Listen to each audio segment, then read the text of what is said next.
When you hear ethics in business, what pops into your head? Is it just a bunch of rules, a long checklist of don'ts? But what if it wasn't some add-on at all? What if ethics was the fundamental code that runs the entire system? Well, that's the big idea we're diving into today. A framework where ethics isn't just a feature, it's the entire operating system.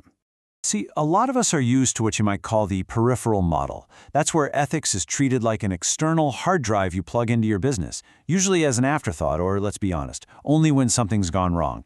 But the framework we're exploring, it flips that idea completely on its head.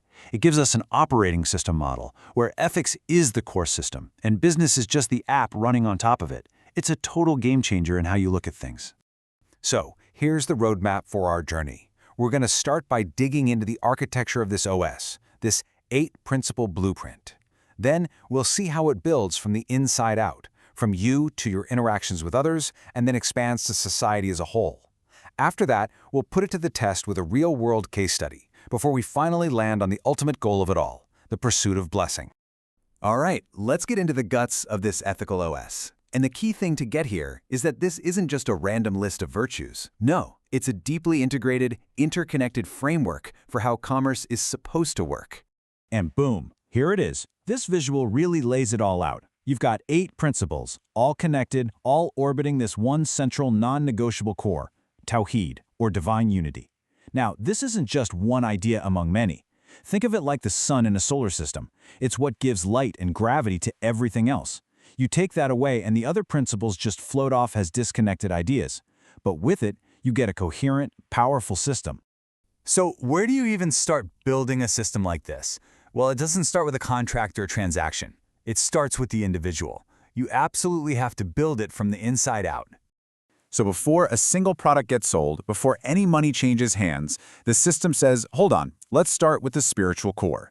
This is all about getting your own internal compass aligned, your intentions, your mindset, your purpose, before you ever step into the marketplace. Now let's break these two down because they're huge. First, Tawheed. This is a total mind shift on ownership. The second you stop seeing yourself as the ultimate owner of wealth and instead as an accountable trustee, everything changes. Your whole approach to business and finance has to shift. And then there's Tazkiyah. This isn't a one-and-done deal. Think of it like a constant software update for your intentions, always debugging for greed and exploitation before they can crash the system. Okay, so once that inner core is solid, the framework builds outward to manage how we deal with each other. This is the interpersonal equity layer. Honestly, the best way to think about it is as the connective tissue of commerce. It's what makes every exchange healthy, strong, and fair. And this layer works in 3 beautiful stages. The absolute floor, the mandatory baseline you cannot dip below, is idle, justice, plain and simple, no exploitation. Building on top of that is amana, which is all about trust and accountability. It means you do what you say you're going to do and you protect what other people entrust to you. But the system encourages us to aim even higher for ihsan. This is the gold standard. This is excellence. It's about going beyond the bare minimum of the contract to deliver amazing service and real generosity. So, we've gone from the self to our interactions with others. Now the framework zooms out even further. What is the effect of all this business on society, on the environment, on the bigger picture? And this brings us to this beautiful idea of a societal canopy. The next principle is basically create this protective covering over the whole community. It's to make sure that commerce isn't just making a few people rich, but is actually nourishing and protecting the entire system, including for generations who aren't even here yet. So what holds up this canopy? 2 massive pillars. First, you've got maslaha, or the public interest. This basically means a business can't just say, hey, my pollution is somebody else's problem. No, it has to actively work to prevent harm to the whole system. And second, there's khilafa, or stewardship. This completely reframes our planet. It's not just a pile of resources to be strip-mined for profit. It's a trust that we have to manage sustainably for the future. So you might be wondering, doesn't this all get a bit restrictive? And that's where this final piece of the puzzle, Hurriya, or freedom with responsibility, comes in. This framework absolutely encourages free markets and innovation, but it's not a free-for-all. Think of this principle like the guardrails on a highway.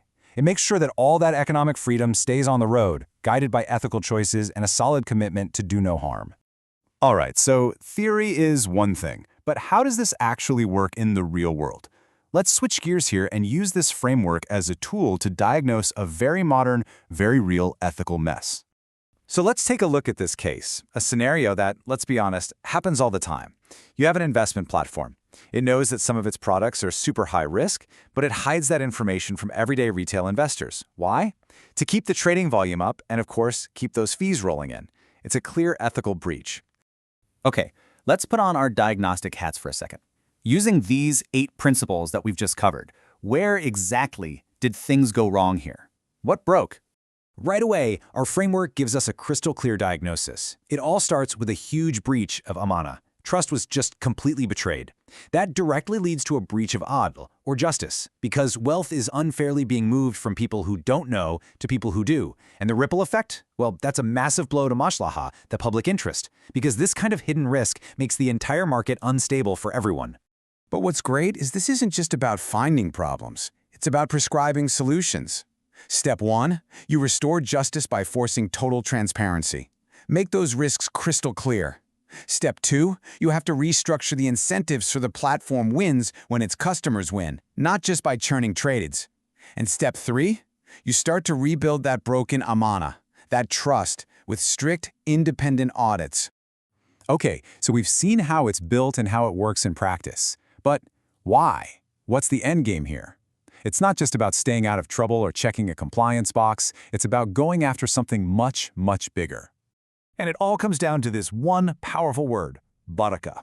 Now, this is a concept that means so much more than just profit. It means blessing, holistic growth, sustainable value that helps you, your business, and your whole community.